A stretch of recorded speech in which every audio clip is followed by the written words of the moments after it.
Kapadvanj blast મામલે હવે રાજકીય હલચલ પણ તેજ બની છે.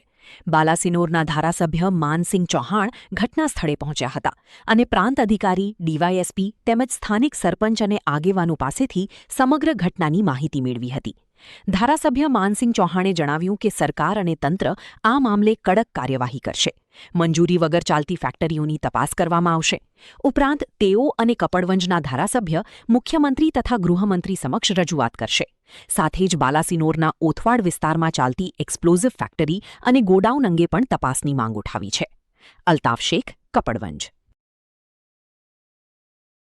આજે મુલાકાતે તો 11 વાગે મને ફોન આવ્યો જી 24 કલાક ગૌરવભાઈનો કે તમારા મત વિસ્તારમાં બ્લાસ્ટ થયો છે ને તમને ખબર છે. પ્રથમ દ્રષ્ટિએ તો મને ખ્યાલ નહોતો. મેં કહું આ બ્લાસ્ટ થયો ના થયો મને ખબર નથી, હું તપાસ કરાવડાવું છું. કારણ કે બાલાસિનોરથી અહીં આ લગભગ 55-60 કિલોમીટર થાય ગરોડ, અને આ નગરપાલિકાની હદમાં જોઈન્ટ વિસ્તાર આવેલો છે. અહીંયા આવી ફેક્ટરી ચાલે છે બરાબર, ટોટા બનાવવાની પહેલાં એના માટેની આ ફેક્ટરી છે ને એમાં આ બ્લાસ્ટ થયો છે. આજુબાજુ પૂછતા મને ખબર પડી કે બહુ જબરજસ્ત ધડાકો થયો હતો. આજુબાજુ દૂર દૂર સુધી જમીન થથરી ગઈ હતી, ધ્રુજી ગઈ હતી. આવો બ્લાસ્ટ થયેલો છે. એટલે મને એમ થયું કે બ્લાસ્ટ શું થયું. ગઈકાલે જ અમારા બાલાસિનોરમાં આવો ટીવીથી એક બ્લાસ્ટ થયું ને આખું અમારા બેંકના મેનેજર હતા, ચેરમેન, એમનું મકાન સડી ગયું હતું. આજે બીજો બનાવ આપણને અહીં જોવા મળ્યો. મેં કહું વિસ્તારમાં આટલી બધી સખત ગરમી પડે છે ને એમાં શું થયું. અને આ ફેક્ટરી આપણે કોઈ દિવસ જોઈ નહોતી. અને પેલા ઘણા બધાના ઇન્ટરવ્યુ મેં સાંભળ્યા તો આની મંજૂરી લીધી ના લીધી એવું કંઈક છે. બસ શું છે ખરેખર જોવું જોઈએ.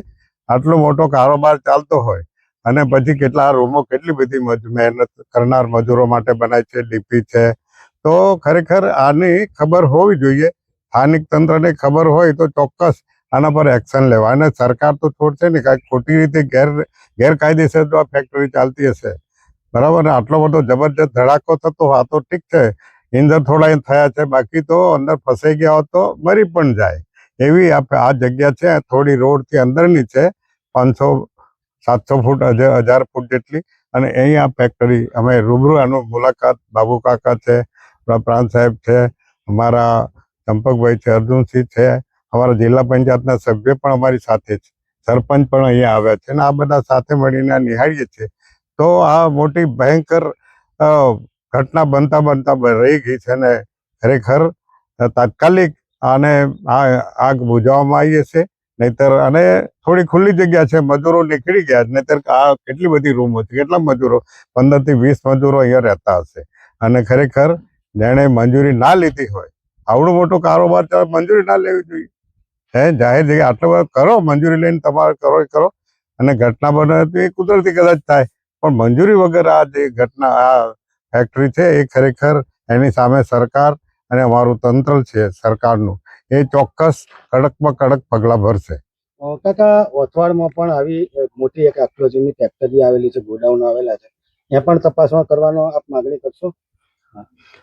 હવે અહીંયા જો આવી મંજૂરી વગરની જે કંઈ ફેક્ટરી હશે તો ચોક્કસ એની તપાસ થશે. કારણ કે દર મહિને અમારે સંકલન પણ હોય છે અને રાજ્યના મુખ્યમંત્રી આદરણીય ભૂપેન્દ્રભાઈ પટેલ, નાયબ મુખ્યમંત્રી હર્ષભાઈ સંઘવી, આ બધાને અમે જોઈન્ટમાં, અમારા કઠવાલના કપડના એમએલએ હશે અને હું બાલાસિનોર એમએલએ અમારી હદ પર આવેલું છે, અમે સંયુક્ત રીતે સરકારમાં અને જિલ્લા પંચાયત, તાલુકા પંચાયત આગેવાનો બધા મળીને સરકારને રજૂઆત કરીશું કે ગેરકાયદેસર કોઈ પણ ફેક્ટરી હોય અને એનાથી જો આવા બ્લાસ્ટ થવાના હોય તો આની ચોક્કસ એની તપાસ થવી જોઈએ.